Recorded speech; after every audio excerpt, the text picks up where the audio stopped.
बात करेंगे बिहार चुनाव की। बिहार चुनाव में 13 सीटों पर महागठबंधन आमने सामने लड़ रही है। अब देखिए, महागठबंधन में अभी तक सीटों का फॉर्मूला फाइनल नहीं हो पाया है और अब फ्रेंडली फाइट होती हुई नजर आएगी। 13 सीटों पर महागठबंधन के प्रत्याशी आमने सामने होंगे। करगहर सुगौली में महागठबंधन के प्रत्याशी आमने सामने है। बिहार शरीफ में राजा पाकर बछवाड़ा में टक्कर सामने देखने को मिलेगी। सीपीआई, आरजेडी, कांग्रेस वीआईपी नेता आमने सामने लड़ते हुए नजर आएंगे। तो देखिए, महागठबंधन जो कि ये दावा कर रहा था कि जीत मिलेगी और एनडीए को हार का सामना करना पड़ेगा, इधर महागठबंधन में सीट बंटवारे को लेकर अब जनता सवाल पूछ रही है और लगातार विपक्ष भी निशाना बना रहा है कि अगर महागठबंधन में चुनाव से पहले ये स्थिति है तो आने वाले समय में स्थिति और गंभीर हो जाएगी। अगर इनकी सरकार बन जाती है तो इसी तरीके से फैसले लेने में भी समय लगेगा, क्योंकि कभी कोई फैसले से खुशी नहीं हो पा रहा। उधर कांग्रेस ज्यादा सीटें चाहती है, इधर आरजेडी कांग्रेस को ज्यादा सीटें नहीं देना चाहती। कांग्रेस ने कभी खुले मंच से तेजस्वी को मुख्यमंत्री का चेहरा नहीं बताया। इधर महागठबंधन किसके नेतृत्व में चुनाव लड़ रही है, एक बहुत बड़ा संशय बना हुआ है। हमारे सहयोगी नीलकमल हमारे साथ जुड़ गए, उनका रुख कर लेते हैं। नीलकमल, अभी तक का फ्रेंडली फाइट की बात कही जा रही थी, 4 सीटों पर कही जा रही थी, अब 13 सीटों पर फ्रेंडली फाइट होगी और अब तक सीट बंटवारे को लेकर फॉर्मूला साफ नहीं हो पाया है, क्या जानकारी? देखिए, सबसे पहले बात कि जब फाइट हो रही है कहीं पर किसी के बीच में, अगर दो दोस्तों के बीच में फाइट हो रही है तो वो फ्रेंडली नहीं हो सकता। सबसे बड़ी चीज तो ये है कि वो फ्रेंडली नहीं हो सकता। जब फाइट ही हो गया तो फ्रेंडली की बात कहाँ से आ जाती है? दूसरी बात, महागठबंधन में अभी तक गुत्थी नहीं सुलझी है। अभी भी सारे सीटों का अपना अपना ये फर्स्ट फेज का, ये सेकंड फेज का सब लोगों ने अपनी अपनी घोषणा भी कर दी, लेकिन अभी भी कई सीट ऐसी है जहां पर मामला फंसा हुआ है। दोनों पार्टियों ने, आरजेडी और कांग्रेस ने, अपने अपने जो उम्मीदवारों की लिस्ट जारी की है। करीब 2 सीट ऐसी हैं कि लिस्ट में आरजेडी ने भी उस सीट पर दावा किया है, कांग्रेस ने भी किया है। तो लिस्ट में ये बात है। इसके अलावा जो फाइट हो रही है दूसरे सीटों पर, ये तो अलग है। तो आप समझ सकती हैं कि महागठबंधन के अंदर किस तरह की खींचतान अभी भी जारी है। दूसरी तरफ कांग्रेस के नेता बहुत नाराज बताए जा रहे हैं। हालांकि जो कुटुंबा क्षेत्र से राजेश राम, जो कांग्रेस के प्रदेश अध्यक्ष है, उनके खिलाफ आरजेडी जो उम्मीदवार उतारने वाली थी, उन्होंने अब नहीं उतारने का फैसला लिया है। तो कहीं ना कहीं मरहम लगाने की कोशिश की जा रही है आरजेडी की तरफ से, लेकिन कांग्रेस अभी भी बेहद नाराज है।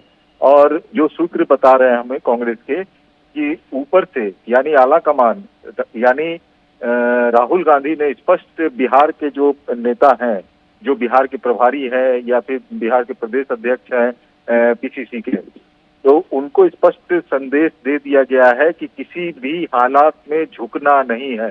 आरजेडी भले ही यहाँ पर शक्तिमान अपने आप को कह रही है कि बिहार में एक शक्ति है, लेकिन झुकना नहीं है। हम नेशनल पार्टी है, इसलिए झुकना नहीं है।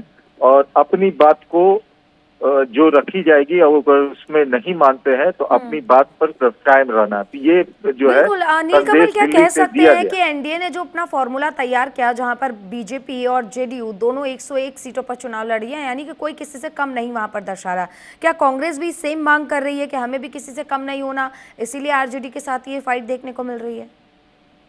नहीं, देखिए, कांग्रेस ने 61 उम्मीदवारों के लिस्ट को वो जारी किया है। और आपको हम बता दें कि आप देखिए कि कई सीटों पर सीधी टक्कर है कांग्रेस और इसमें आरजेडी में। और बछवाड़ा सीट जो बेहद महत्वपूर्ण सीट है, जहां सीपीआई के अवधेश राम और कांग्रेस के गरीबदास मैदान में है। ये तो हो गया। वाम दल और कांग्रेस दोनों गठबंधन का हिस्सा है, ये तो वाम दल और कांग्रेस के बीच में हो गया। दूसरी तरफ आप देख लीजिए, चैनपुर सीट पे वीआईपी के गोविंद सिंह है और आरजेडी के बृजकिशोर बिंद है। तो ये आपस में ही फिर लड़ाई हो गई इनके बीच में। नरकटियागंज में आप बात कर लीजिए कि आरजेडी से दीपक यादव है, तो कांग्रेस ने भी अपने शाश्वत केदार पांडे को खड़ा कर दिया वहां से, तो वहां भी उनके बीच में लड़ाई है। तो दो के लड़ाई में किसका फायदा होगा समझना मुश्किल नहीं है। वैशाली में भी कमोबेश यही स्थिति है। आरजेडी ने अजय कुशवाहा को, तो कांग्रेस ने संजीव सिंह को उतार दिया है। अब दोनों अपने अपने समुदाय में लोकप्रिय हैं, तो अब लिहाजा इन दोनों के बीच में जो फाइट होगी, अब किसका फायदा होगा ये बताया जाएगा आगे 14 तारीख को पता चलेगा। इसी तरह सुल्तानगंज सीट जो है भागलपुर की, वहां पे आप देखिए कि आरजेडी ने अपने उम्मीदवार चंदन को खड़ा किया तो कांग्रेस ने ललन यादव को खड़ा कर दिया वहाँ।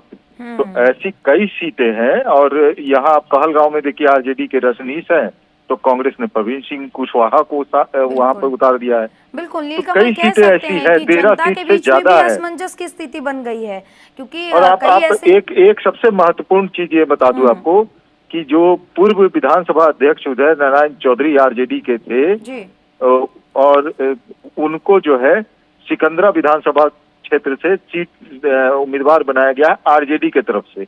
ये उम्मीदवार उनको बनाया गया, कांग्रेस को भी पता था, लेकिन अंतःकलह कितना है इन दोनों के बीच में, कांग्रेस और आरजेडी के बीच में, इससे पता चलता है कि इनके नॉमिनेशन फाइल करने के जस्ट बाद कांग्रेस ने विनोद चौधरी को टिकट देकर के वहां से नामांकन करवा दिया और वहां दोनों फाइट में आ गए हैं। ठीक है। है। उदय नारायण चौधरी जो बिल्कुल ध्यान देना होगा, क्योंकि जरूरी है महागठबंधन के लिए कि अब वो चिंतन मंथन सीरियस मोड पर करे और जल्द से जल्द इसका समाधान निकाले। आपका बहुत शुक्रिया नीलकमल जानकारी के लिए।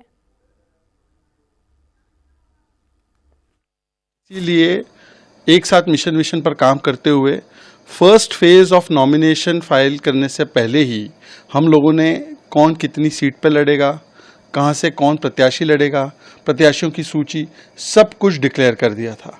और आज जब हमने देखा है कि सेकेंड फेज नॉमिनेशन का ख़त्म हो चुका है, उस समय तक भी क्लियर नहीं है कि महागठबंधन में है कौन।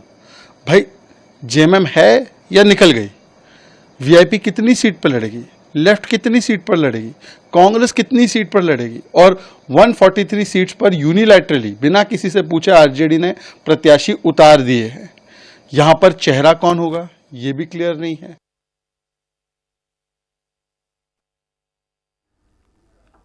अब आगे बढ़ते हुए